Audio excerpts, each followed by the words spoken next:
Sa bagong survey ng isang pageant site, kasali ang representative ng Pilipinas sa Miss Earth 2023 competition na si Eliana Marie Aduana sa top 4 na kung saan isa sa strong contestant ngayong competition.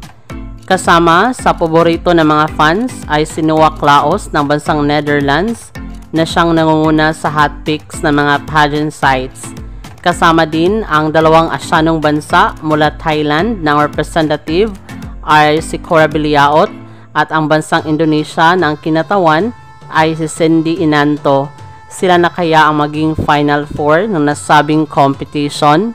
Maraming salamat sa panonood. Para maging updated ka, huwag kalimutang mag-subscribe.